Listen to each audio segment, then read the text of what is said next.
How to know if someone muted you on Instagram? Follow this guide.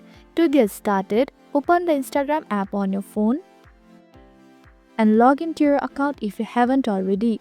At the top left corner of your home screen, tap on your story. This is where you can upload a new story for your followers to see. Select a photo or a video from your gallery.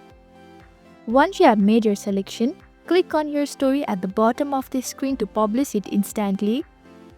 After posting, open your story from the top of your feed.